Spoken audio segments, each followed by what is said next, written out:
Mesdames, Messieurs, chers amis, fidèles de notre parcours avec Escapade, bonjour, bon dimanche, bonne semaine. On vous a dit que la semaine dernière, vous n'avez pas vu l'émission. Certains m'ont posé la question, mais je pense que vous n'avez pas prêté attention à la dernière annonce que j'avais faite dans la dernière émission que j'ai faite. C'était le jeudi dernier.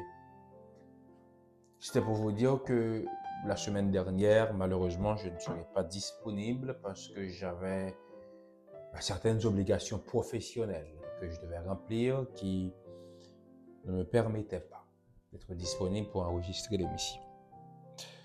Cette semaine, le Seigneur nous fait la grâce de revenir et pour ce début de semaine, je vous invite à prendre avec moi Philippiens chapitre 3, versets 8 et 13 et 14, et c'est autour de ce texte que va se dérouler notre émission d'aujourd'hui. Et même, je regarde toutes ces choses comme une perte, à cause de l'excellence de la connaissance de Jésus-Christ mon Seigneur, pour lequel j'ai renoncé à tout, et je les regarde comme de la boue afin de gagner Christ. Frères, je ne pense pas l'avoir saisi. Mais je fais une chose, oubliant ce qui est en arrière et me portant vers ce qui est en avant. Je cours vers le but pour remporter le prix de la vocation céleste de Dieu en Jésus-Christ. Notre escapade d'aujourd'hui a pour titre « Vers le but ». Vers le but. Les psychologues affirme que chacun garde deux registres en mémoire. Le premier est rempli d'échecs, de blessures, de regrets et de souvenirs douloureux. Le second, au contraire, conserve les victoires, les encouragements, les instants de joie et les morts de la fidélité de Dieu. Les psychologues expliquent que notre état intérieur dépend de celui que nous ouvrons le plus souvent. Celui qui vit dans le registre des échecs s'alourdit de tristesse, de découragement et d'amertume. Mais celui qui choisit de se rappeler de ses victoires trouve de la force, de la paix et une motivation nouvelle pour avancer. Ce que la psychologie souligne aujourd'hui, la parole de Dieu le déclarait déjà. Paul nous dit dans notre texte de méditation, « Oublie ce qui est en arrière et porte ton attention vers ce qui est en avant. » Celui qui nous adresse ces paroles est assez légitime pour nous les adresser. Paul avait un passé chargé, un passé extrêmement lourd qu'il traînait derrière lui. Il avait persécuté l'Église, il avait tué des innocents, il avait tué les serviteurs de Dieu. Et pourtant, ce même Paul a décidé de ne pas rester prisonnier de ses fautes. Il a levé les yeux vers le but que Dieu lui proposait. Nous avons tous un but dans la vie. J'ai un but, tu as un but, nous tous nous avons un but.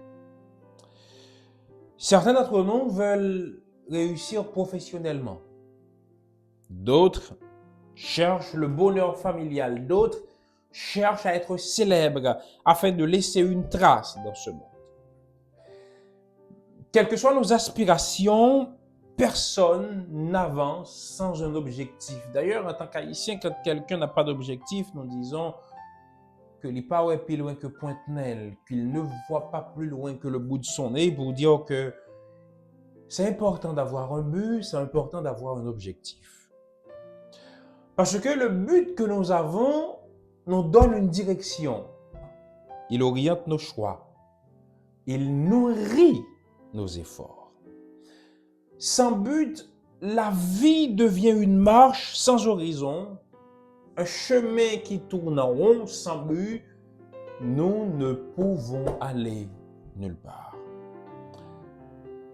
Et tu sais ce qui t'empêche d'avancer vers ton but?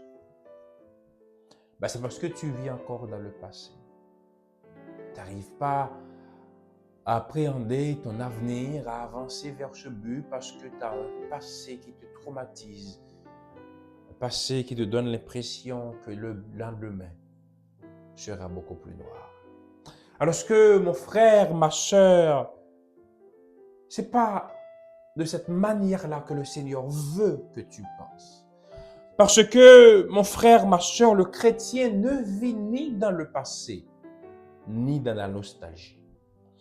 Le chrétien ne vit ni dans le passé, ni dans la nostalgie, parce que vivre dans le passé, c'est s'enfermer dans ses blessures, ses défaites et ses regrets. Vivre dans le passé, c'est comme marcher avec une valise trop lourde. On avance, mais chaque pas devient difficile. Jésus t'appelle. Jésus m'appelle aujourd'hui à déposer ce fardeau. Le chrétien ne vit ni dans le passé ni dans la nostalgie parce que vivre dans la nostalgie, c'est rester figé sur le bon vieux temps. Croire que nos meilleurs jours sont derrière nous.